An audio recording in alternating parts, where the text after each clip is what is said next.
नमस्कार साथियों, स्वागत है आपका आज के हमारे इस वीडियो लेक्चर में। मित्रों, आज के इस वीडियो लेक्चर में हम चर्चा कर रहे हैं एमपी लैंड रेवेन्यू कोड के अंतर्गत जो चैप्टर 10 है, अध्याय 10 है, जो प्रावधान करता है सीमाओं के संबंध में, सीमा चिन्हों के संबंध में और इसी के साथ साथ जो है सर्वेक्षण चिन्हों के संबंध में। मित्रों, इस चैप्टर से भी जो है प्रीलिम्स एग्जाम में कई सारे क्वेश्चंस बनते हैं, पेनल्टी से संबंधित क्वेश्चन बनते हैं, पावर से रिलेटेड क्वेश्चन बनते हैं। तो मित्रों, शुरू करते हैं आज का यह interesting and knowledgeable video lecture. मित्रों, अध्याय 10 के अंतर्गत, चैप्टर 10 के अंतर्गत सेक्शन 124 से लेकर सेक्शन 136 तक की धाराओं का प्रबंध किया गया है। अब यहां पर जो है हमें इन सेक्शंस में से जो है टोटल 11 सेक्शंस का अध्ययन करना है, क्योंकि जो बाकी की सेक्शंस हैं उन्हें जो है 2018 के अमेंडमेंट के द्वारा जो है डिलीट कर दिया गया है, हटा दिया गया है। तो इन सेक्शंस में हमें क्या क्या देखना है, तो सबसे पहले देखें सेक्शन 124 धारा 124, यह प्रावधान करती है सीमा चिन्हों के सनिर्माण के संबंध में कि भाई ऐसे परमानेंट सीमा चिन्ह, स्थायी सीमा चिन्ह लगाए जाएंगे जो कि ग्राम, सेक्टर, सर्वेक्षण संख्यांक, भूखंड संख्याओं को जो है दर्शित करें। अब यहां पर जो है यह भी प्रावधान किया गया है कि एक बार ऐसे परमानेंट सीमा चिन्ह, स्थायी सीमा चिन्हों का सनिर्माण कर दिया जाता है तो जिस भूधारक की भूमि पर ऐसे सीमा चिन्ह बनाए गए हैं, उस भूधारक का यह कर्तव्य होता है, उत्तरदायित्व होता है कि वह ऐसे सीमा चिन्हों का अनुरक्षण एवं उनकी समय समय पर मरम्मत करे। अगर वह सीमा चिन्ह किसी प्रकार से जो है डैमेज हो जाते हैं तो उनको जो है टाइम टू टाइम जो है उनको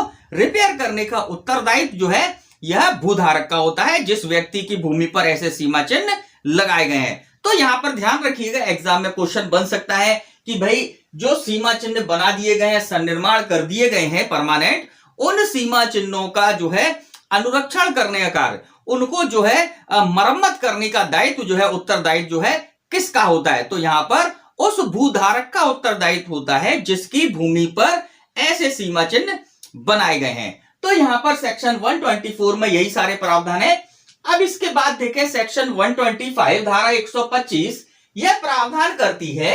ग्राम, सेक्टरों, सर्वेक्षण संख्यांक, ब्लॉक संख्यांक तथा भूखंड संख्यांकों के बीच में उसकी जो सीमाएं हैं उससे रिलेटेड अगर कोई विवाद उत्पन्न हो जाता है, कोई डिस्प्यूट उत्पन्न हो जाता है कि भाई ये जो सीमा चिन्ह है ग्राम के संबंध में, सेक्टर के संबंध में, ये सीमा चिन्ह जो है यहां ना होकर वहां होने चाहिए, तो इस प्रकार के जो डिस्प्यूट्स हैं, इन डिस्प्यूट्स को कौन सुनेगा, तो इससे भी जो है क्वेश्चन आ सकता है। तो ध्यान रखिए, ये सारे डिस्प्यूट निर्धारित करने का जो दायित्व है यह तहसीलदार महोदय का होता है। तहसीलदार जो है ऐसी शिकायत आने पर, ऐसा आवेदन आने पर जो है क्या करते हैं, इसकी जांच करते हैं और जांच करने के बाद जो है तहसीलदार ही जो है ऐसे डिस्प्यूट को, ऐसे विवाद को जो है इसका निराकरण करते हैं। तो सेक्शन 125 में जो है ध्यान रखिएगा। अच्छा, अब यहां पर यह भी ध्यान रखिएगा कि सेक्शन 125 के अंतर्गत जो ग्राम, सेक्टर, सर्वेक्षण संख्यांक, ब्लॉक संख्यांक, भूखंड संख्यांक का जो उल्लेख किया गया है, इनमें से जो है 2018 के अमेंडमेंट के द्वारा जो है यहां पर सेक्टर और ब्लॉक संख्यांक को जोड़ा गया है, क्योंकि 2018 के अमेंडमेंट के पहले जो है यह शब्द यहां पर उपलब्ध नहीं थे, सेक्टर का उल्लेख नहीं था, इसी के साथ साथ जो है ब्लॉक संख्यांक का उल्लेख नहीं था, लेकिन 2018 से जो है इनका उल्लेख भी यहां पर कर दिया गया है। तो यहां पर ध्यान रखिएगा, ऐसी सीमाओं के बीच में अगर कोई विवाद उत्पन्न होता है तो उसको जो है तहसीलदार द्वारा जो है विनिश्चित किया जाता है जांच के पश्चात। अब इसके बाद जो अगली सेक्शन है, सेक्शन 126, यह कहती है सदोष कब्जा रखने वाले व्यक्तियों की बेदखली। तो यहां पर ध्यान रखिएगा कि एक बार जो है परमानेंट सीमा चिन्ह लगा दिए गए, अब सीमा चिन्ह लगाने के बाद अगर कोई ऐसा व्यक्ति या ऐसा भूधारक पाया जाता है जो कि सदोष कब्जा रखता है किसी भूमि पर, तो ऐसे व्यक्ति को, जो सदोष कब्जा रखे हुए हैं, उस व्यक्ति को बेदखल करने का, उस व्यक्ति को जो है वहां से हटने का जो है आदेश देने की शक्ति जो है तहसीलदार की है, कि तहसीलदार जो है ऐसे सदोष कब्जा रखने वाले व्यक्ति को जो है वहां से हटने के लिए आदेश देगा, उसको जो है वहां से हटाएगा। अब इसके बाद जो है अगली सेक्शन है, सेक्शन 127 धारा 127, यह प्रावधान करती है सीमांकन तथा सीमा पंक्तियों के अनुरक्षण के संबंध में। अब यहां पर बात समझिएगा, सीमा पंक्तियां और सीमांकन क्या है। अब देखिए, गांव में जो है, जो गांव की सड़क है या फिर जो है ऐसे सेक्टर की सड़क है, या जो है दखल रहित भूमि है, सामुदायिक प्रयोजनों की भूमि है। अब इन भूमियों से लगी हुई जो भूमियां हैं उनके भूधारक के ऊपर इस सेक्शन में कर्तव्य अधिरोपित किया गया है कि वह जो है ऐसी सीमाओं का संनिर्माण कराएंगे जो कि ऐसी सड़क और उनकी भूमि को जो है अलग करती हो, उनको जो है सेपरेट करती हो, उनके बारे में स्पष्ट रूप से डायरेक्शन देती हो कि यहां ये सड़क है और यहां ये भूमि है। तो इसके संबंध में जो है यहां पर प्रावधान किए गए हैं कि भाई ऐसी सीमा पंक्तियां बनाई जाएंगी, ऐसे जो है लाइन बनाई जाएगी, बाउंड्री लाइन बनाई जाएगी, जिसके द्वारा जो है इनके बीच में अलग अलग जो है इनको दिखाया जा सके, बताया जा सके। तो किन किन के संबंध में है? ग्राम की सड़क, सेक्टर की सड़क, दखल रहित भूमि, सामुदायिक भूमि। तो इनके नजदीक के जो भू किसान है, जो भी भूधारक है, वो वहां पर जो है ऐसे बाउंड्री मार्क्स जो है, बाउंड्री लाइंस जो है उनको बनाएंगे और उनको जो है आगे चलकर यहां पर उनको मेंटेन करना और ये सारी चीजें भी जो है इनका दायित्व होगा। लेकिन अगर मान लीजिए कि ऐसे भूधारक जो है ऐसे सीमा चिन्ह नहीं बनाते हैं, ऐसे सीमा पंक्तियां नहीं बनाते हैं, बाउंड्री लाइंस नहीं बनाते हैं, तो इस सेक्शन में यह भी प्रावधान किया गया है कि यहां पर जो है अगर नहीं बनाया जाता तो यहां पर तहसीलदार महोदय जो है ऐसी बाउंड्री लाइंस बना सकेंगे, बनवा सकेंगे, और जो खर्चा उसमें लगा है, जो एक्सपेंस उसमें लगे हैं, वह ऐसे भूधारक से जिसकी भूमि को जो है सेपरेट करने के लिए या जिसकी भूमि के संबंध में जो है ऐसे बाउंड्री मार्क्स बनाए गए हैं, ऐसे भूधारक से जो है ऐसा खर्चा जो है भू राजस्व की तरह जो है वसूला जाएगा और जो है इसके अंतर्गत बताया गया है। तो यहां पर सेक्शन 127 में यही सारे प्रावधान है। अब इसके बाद जो सेक्शन 128 है, धारा 128 है, ये प्रावधान करती है सीमा चिन्हों, सर्वेक्षण चिन्हों की मरम्मत करने के लिए बाध्य करना। तात्पर्य यह है कि ऐसे सीमा चिन्ह के संबंध में अगर तहसीलदार महोदय ने डायरेक्शन दिए थे और ऐसा व्यक्ति जो है ऐसे सीमा चिन्हों को नहीं लगाता है, तो ऐसी स्थिति में यहां पर यह उल्लेख किया गया है कि जो नगर सर्वेक्षक हैं या जो पटवारी हैं, यह उस भूधारक को 1 मार्च से पहले, बात समझिएगा, कब से? 1 मार्च से पहले जो है क्या करेंगे, ऐसे भूधारक को जो है नोटिस देंगे कि आपके जो बाउंड्री मार्क्स हैं यह डैमेज हो गए हैं, तो इनको रिपेयर करा लीजिए, ऐसे बाउंड्री मार्क्स जो हैं इनको बना लीजिए, बाउंड्री लाइन बना लीजिए। अगर ऐसा व्यक्ति, ऐसा भूधारक जो है 1 मार्च से पहले ऐसा जो मेंटेनेंस है, ऐसी बाउंड्री मार्क्स के संबंध में जो रिपेयर वगैरह है, वह अगर नहीं करता है, तो सेक्शन 128 ये प्रावधान करती है, धारा 128 ये प्रावधान करती है कि तहसीलदार जो है 1 मार्च के पश्चात जो है तहसीलदार ऐसे सीमा चिन्हों को, ऐसे बाउंड्री मार्क्स को जो है खुद बनवा सकेगा, और जो खर्चे लगे हैं, जो एक्सपेंस लगे हैं, उनको जो है भू राजस्व की तरह वसूला जाएगा। अब इसके साथ साथ जो है एक बात और ध्यान रखिएगा कि यहां पर जो है पेनल्टीज के संबंध में भी उपबंध किया गया है कि प्रत्येक सीमा चिन्ह के लिए जो है 1000 रुपए तक का जो है जुर्माना, पेनल्टी जो है वसूली जाएगी ऐसे व्यक्ति से जिसकी लायबिलिटी थी, जिसका उत्तरदायित्व था ऐसे सीमा चिन्हों को मेंटेन करने का, उसको रिपेयर करने का, और उसके द्वारा नहीं किया गया है, उसको नोटिस देने के बाद भी नहीं किया गया, तो ऐसी स्थिति में तहसीलदार साहब खुद करा लेंगे, और जो खर्चा लगा है वो, और 1000 रुपए तक का, ये इंपॉर्टेंट बात है, 1000 रुपए तक का पेनल्टी लगाया जा सकता है। तो यहां पर जो है सेक्शन 128 में जो है यही सारे प्रावधान है। मित्रों, सेक्शन 129 के अंतर्गत, धारा 129 के अंतर्गत डिमार्केशन के संबंध में, सीमांकन के संबंध में प्रावधान किए गए हैं। अब इस सेक्शन में बताया गया है कि अगर कोई पक्षकार जो है अपनी भूमि पर जो सर्वेक्षण संख्यांक है, जो सर्वेक्षण संख्यांकों के उपखंड संख्यांक है या फिर ब्लॉक संख्यांक या भूखंड संख्यांक है, इनके संबंध में अगर डिमार्केशन कराना चाहता है, सीमांकन कराना चाहता है, तो सेक्शन 129 के अंतर्गत जो है ऐसा पक्षकार जो है तहसीलदार साहब को जो है आवेदन कर सकता है। अब जब तहसीलदार साहब के पास ऐसा आवेदन आ जाता है, तो तहसीलदार साहब जो है ऐसे आवेदन प्राप्त होने पर जो है किसी राजस्व निरीक्षक को या फिर नगर सर्वेक्षक को जो है ऐसे सीमांकन के लिए जो है प्रतिनियुक्त करते हैं। प्रतिनियुक्ति पर ऐसे राजस्व निरीक्षक, नगर सर्वेक्षक जो है उस भूमि पर सीमांकन करेंगे और सीमांकन की रिपोर्ट जो है तहसीलदार को देंगे। अब जब तहसीलदार साहब के पास सीमांकन रिपोर्ट आ गई है, तो तहसीलदार साहब जो है उस रिपोर्ट को जो है पुष्ट करेंगे, लेकिन पुष्टि से पहले जो है सभी पक्षकारों को सुना जाएगा और वहां पर जो है नेचुरल जस्टिस का पालन करना होगा कि सभी को सुनने के बाद जो है ऐसी रिपोर्ट को पुष्ट कर सकते हैं या कोई अन्य आदेश देना चाहे तो तहसीलदार साहब दे सकते हैं। अब इसके बाद इस सेक्शन की सब सेक्शन 5 में यह प्रावधान किए गए हैं कि अगर कोई पक्षकार व्यथित है, ऐसी सीमांकन रिपोर्ट जिसको पुष्ट कर दिया गया है, ऐसे आदेश से अगर कोई पक्षकार व्यथित है तो वह जो है एसडीओ को, सब डिविजनल ऑफिसर को ऐसी पुष्टि के आदेश से 45 दिन के भीतर, 45 डेज के भीतर जो है एसडीओ साहब को जो है क्या कर सकता है, उस पुष्टि के आदेश को निरस्त कराने के लिए जो है आवेदन कर सकता है। अब यहां पर जब एसडीओ साहब के पास ऐसी जो है आवेदन आया है, ऐसी पुष्टि, ऐसे सीमांकन की पुष्टि जिसको कर दी गई है तहसीलदार के द्वारा, उसके निरस्त कराने के लिए जब आवेदन आया है तो एसडीओ साहब जो है ऐसी सीमांकन के संबंध में पुनः सीमांकन कराने के लिए जो है ऐसे अधिकारियों का दल प्रतिनियुक्त करेंगे जो कि उस स्थान का पुनः सीमांकन करेगा। अब जब पुनः सीमांकन कर लिया गया उसके बाद तहसीलदार साहब जो है जो भी उचित आदेश है, जो भी या तो सीमांकन जो पुनः कराया गया है उसको पुष्ट करेंगे या जो भी आदेश देना चाहे वह दे सकते हैं। तो यहां पर सेक्शन 129 में यह प्रावधान किए गए। अच्छा, अब यहां पर यह भी ध्यान रखिएगा कि एसडीओ साहब ने जो अब ऑर्डर दिया है, जो अब फाइनल ऑर्डर दिया है, जो कि देखिए पहले तहसीलदार साहब ने उस जो है सीमांकन को पुष्ट किया।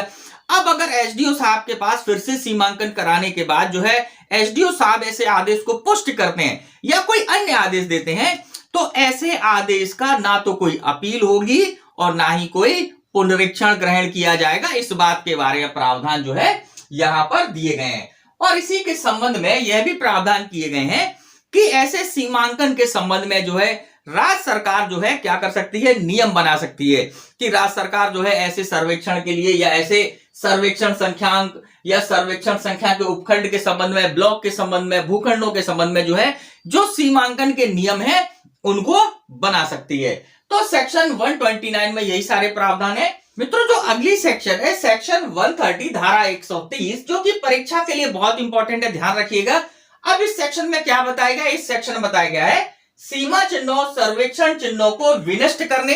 या इन्हें जो है क्षति पहुंचाने के लिए, हटाने के लिए पेनल्टी। अगर कोई व्यक्ति जो है ऐसे सीमा चिन्हों को हटाता है, क्षति पहुंचाता है, विनष्ट करता है तो ऐसी स्थिति में सेक्शन 130 धारा 130 जो है यह प्रावधान करती है कि तहसीलदार साहब जो है ऐसे प्रत्येक सीमा चिन्ह के लिए जिसे हटाया गया है, विनष्ट किया गया है, 5,000 रुपए तक का जुर्माना जो है अधिरोपित कर सकते हैं ऐसे व्यक्ति के ऊपर जिसके द्वारा जो है ऐसे सीमा चिन्हों को हटाया गया है, विनष्ट किया गया है। तो यहां पर प्रीलिम्स के लिए इंपॉर्टेंट है, ध्यान रखिएगा। अब इसके बाद जो है अगली सेक्शन है सेक्शन 131, ये प्रावधान करती है मार्गाधिकार तथा अन्य प्राइवेट सुखाचार के संबंध में अधिकार। अब यहां पर इस सेक्शन में यह प्रावधान किया गया है कि अगर किसी व्यक्ति के किसी भूमि पर कोई मार्गाधिकार या कोई प्राइवेट सुखाधिकार है और ऐसे सुखाचार के संबंध में, मार्गाधिकार के संबंध में कोई विवाद उत्पन्न हो जाता है, कोई डिस्प्यूट अराइज हो जाता है, कोई व्यक्ति ऑब्जेक्शन लेता है कि भाई हमारी भूमि पर से आप नहीं जा सकते, आपको ये सुखाचार नहीं है, या फिर जो है कोई अन्य मार्ग अधिकार के संबंध में कोई डिस्प्यूट अराइज हो जाता है, तो इस सेक्शन के अंतर्गत, सेक्शन 131 के अंतर्गत तहसीलदार साहब को यह पावर दिया गया है, यह शक्ति दी गई है कि वह ऐसे मार्ग अधिकार के संबंध में या प्राइवेट सुखाचार के संबंध में जो है मामले को सुन सकते हैं, निर्धारित कर सकते हैं। अब इस सेक्शन के अंतर्गत यह भी प्रावधान किया गया है कि जब तक कि ऐसे मार्गाधिकार या सुखाचार के संबंध में कार्यवाही चल रही है, ऐसा जो है न्यायालय जो है उस मामले को सुन रहा है, तब तक के लिए जो है इस सेक्शन के अंतर्गत एक इंटरिम ऑर्डर भी पास किया जा सकता है, एक अंतरिम आदेश भी दिया जा सकता है जो कि कार्यवाही के जारी रहने तक जो है लागू रहेगा। या फिर इस सेक्शन में जो प्रावधान दिए गए हैं, जिस तारीख को ऐसा अंतरिम आदेश दिया जाता है उसके 90 दिन है ना, 90 दिन के बाद जो है ऐसा आदेश स्वतः समाप्त हो जाता है। बात को समझिएगा, एग्जाम के लिए आप ध्यान रखिएगा कि इसमें तहसीलदार साहब कार्रवाई करते हैं, इसी के साथ साथ जो है उन्हें अंतरिम आदेश देने की शक्ति भी है, लेकिन वह अंतरिम आदेश जिस तारीख को दिया जाता है उस तारीख से 90 दिन तक ऐसा आदेश प्रवर्तन में रहता है। तो यहां पर यही सारे प्रावधान है। अब इसके बाद जो अगली सेक्शन है सेक्शन 132, इस सेक्शन को 2018 के अमेंडमेंट के द्वारा जो है डिलीट कर दिया गया है, हमें इसका अध्ययन नहीं करना है। अब इसके बाद जो अगली सेक्शन है उसको देखते हैं। मित्रों चैप्टर 10 के अंतर्गत अध्याय 10 के अंतर्गत जो अगली सेक्शन है सेक्शन 133, जो कि परीक्षा की दृष्टि से भी बहुत इंपॉर्टेंट सेक्शन है, इससे भी जो है परीक्षा में प्रश्न पूछे जाते हैं। अब इसमें क्या प्रावधान किया गया है? इसमें प्रावधान किया गया है बाधा का हटाया जाना। बात को समझिएगा कि अगर कोई व्यक्ति जो है किसी मान्यता प्राप्त सड़क पर वाजिब अर्ज के अंतर्गत आने वाली किसी भूमि पर या किसी सार्वजनिक भूमि पर अगर जो है अवैधानिक रूप से कब्जा कर लेता है, इंक्रोचमेंट कर लेता है, तो ऐसे व्यक्ति को हटाने के संबंध में प्रक्रिया जो है सेक्शन 133 धारा 133 में वर्णित है। अब इस सेक्शन के अंतर्गत यह प्रावधान किया गया है कि तहसीलदार को जब ऐसी जानकारी प्राप्त होती है कि किसी व्यक्ति ने जो है किसी सार्वजनिक भूमि पर या फिर किसी सार्वजनिक सड़क पर, मान्यता प्राप्त सड़क पर जो है इंक्रोचमेंट कर लिया है या फिर किसी वाजिबुल अर्ज के अंतर्गत आने वाली भूमि पर इंक्रोचमेंट कर लिया है, तो ऐसी स्थिति में तहसीलदार महोदय जो है उस व्यक्ति को ऐसा इंक्रोचमेंट खाली करने के लिए जो है सूचना देंगे, उसको जो है हटने के लिए वहां से कहेंगे। अब लेकिन अगर वो व्यक्ति नहीं हटता है तो ऐसी स्थिति में तहसीलदार महोदय जो है ऐसे व्यक्ति के ऊपर 10,000 रुपए तक का जुर्माना अधिरोपित कर सकते हैं, पेनल्टी लगा सकते हैं। अब यहां पर ये जो है एग्जाम में पूछा जा सकता है कि बाधा हटाने के संबंध में तहसीलदार महोदय जो है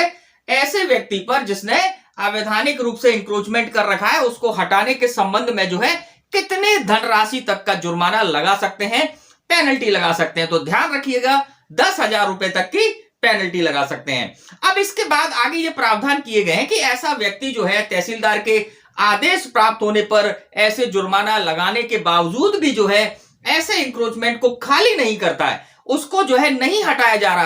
जा पा रहा है, तो ऐसी स्थिति में जो एसडीओ साहब है, उपखंड अधिकारी महोदय हैं, वहां ऐसे व्यक्ति को सिविल कारागार में भी भेजने के लिए जो है आदेश दे सकते हैं, वारंट जारी कर सकते हैं। अब इस सेक्शन के अंतर्गत जो है अगर उस व्यक्ति ने जो है पहली बार उसको ऐसा आदेश दिया गया था हटने का और वो नहीं हटा है, तो ऐसी स्थिति में ऐसे व्यक्ति को 15 दिन के सिविल कारागार में भेजा जा सकता है। और अगर ऐसा व्यक्ति जो है दूसरी बार या उससे अधिक पुनरावृत्तियां करता है, वह बार बार इंक्रोचमेंट कर लेता है, तो ऐसे व्यक्ति को जो है 6 महीने तक जो है उसको सिविल कारागार में भेजा जा सकता है एसडीओ साहब के द्वारा। तो यहां पर ये सारे प्रावधान है। अब इस सेक्शन में एक बहुत इंपॉर्टेंट बात ये कही गई है कि इस सेक्शन के अंतर्गत जो है किसी महिला की गिरफ्तारी नहीं कराई जाएगी, इस बात को ध्यान रखिएगा। सेक्शन 133 के अंतर्गत जो कार्रवाई है इसके अंतर्गत जो है महिला को गिरफ्तार नहीं किया जाता है। तो यहां पर सेक्शन 133 में यही सारे प्रावधान है। अब इसके बाद जो अगली सेक्शन है सेक्शन 134, यह प्रावधान करती है कतिपय कार्यों की पुनरावृत्ति से विरत रहने के लिए बंद पत्र का निष्पादन। देखिए इस एक्ट में जो है, इस कोड में जो हमने कई सारे ऐसे प्रोविजन देखे जहां पर कि किसी व्यक्ति को जो है किसी कार्य को करने से रोका जा रहा है। अब यहां पर हमने जब देखा सेक्शन 133 में कि किसी व्यक्ति ने जो है इंक्रोचमेंट कर लिया है, तो उसको हटने के लिए जो आदेश दे दिया, उसके बाद ऐसा व्यक्ति जो है फिर से ऐसा ना करे, वह ऐसी फिर से जो है पुनरावृत्ति ना करे ऐसे कार्य के लिए, तो ऐसे व्यक्ति से जो है सेक्शन 134 के अंतर्गत जो है बंद पत्र निष्पादित कराया जा सकता है। अब यहां पर जो है तहसीलदार महोदय जो है इस सेक्शन के अंतर्गत 5,000 रुपए तक का बंद पत्र निष्पादन कराने का आदेश दे सकते हैं। अब ध्यान रखिएगा कि 2019 के अमेंडमेंट से पहले जो है यह राशि 500 रुपए थी। 2019 के अमेंडमेंट के द्वारा जो है यह राशि 5,000 रुपए कर दी गई है। तो परीक्षा की दृष्टि से बहुत इंपॉर्टेंट है, ध्यान रखिएगा कि जो है पुनरावृत्ति रोकने के लिए जो है कितने रुपए तक का बंद पत्र भराया जा सकता है तहसीलदार महोदय के द्वारा, 5,000 रुपए तक का बंद पत्र भराया जा सकता है। अब इसके बाद जो अगली सेक्शन है सेक्शन 135, यह प्रावधान करती है सड़क, पथ आदि के लिए भूमि का अर्जन। अब यह सेक्शन भी इंपॉर्टेंट है, इस सेक्शन से भी जो है कई बार प्रश्न पूछे गए हैं। अब इस सेक्शन में प्रावधान क्या किया गया है? इस सेक्शन में प्रावधान यह किया गया है कि अगर किसी ग्राम के ग्रामवासी जो हैं कलेक्टर साहब से यह आवेदन करते हैं कि उनको जो है किसी रास्ते की या पथ की आवश्यकता है, जो कि छोटा सा पद है जिसमें जो है उनको बैलगाड़ी निकालना है या पैदल चलने के लिए, पैदल निकलने के लिए कहीं से कोई रास्ते की आवश्यकता है, तो ऐसी स्थिति में ये जो ग्रामवासी है यह कलेक्टर महोदय को जो है आवेदन करेंगे और कलेक्टर महोदय जो है ऐसे 10 फीट की जो रोड है, सड़क है, उसके लिए जो है अरेंजमेंट कर सकते हैं। उसके लिए जो है वह ऐसी भूमि अधिग्रहण कर सकते हैं और इसके लिए ऐसे व्यक्तियों से जिन्होंने जो है इस तरह से आवेदन किया था या जिस ग्राम के वासियों ने आवेदन किया था उनसे जो है ऐसा जो अधिग्रहण किया जा रहा है इसके संबंध में जो है कुछ प्रतिकर भी उनसे जो है वसूल सकते हैं। अब प्रतिकर कितना होगा इस पर क्वेश्चन एग्जाम में पूछा जाएगा, तो ध्यान रखिएगा उस भूमि का जो कि जो है कलेक्टर द्वारा जो है जिसको अधिग्रहण किया गया है उस भूमि का जो भू राजस्व होता है उस भू राजस्व के 15 गुना 15 टाइम जो है प्रतिकर जो है वसूल किया जाएगा। और ऐसा व्यक्ति जिसकी भूमि को अधिग्रहण किया गया है वह ऐसे आदेश की तारीख से जिस डेट को जो है अधिग्रहण किया गया है उसके 1 साल के भीतर जो है ऐसे प्रतिकर के लिए जो है कलेक्टर को आवेदन कर सकता है कि भाई मेरी भूमि अधिग्रहण करी गई है इस कार्य के लिए, तो मुझे जो है प्रतिकर इसका दिया जावे। तो इस सेक्शन में जो है यही सारे प्रावधान है। एग्जाम में जो क्वेश्चन आएगा वो यही आएगा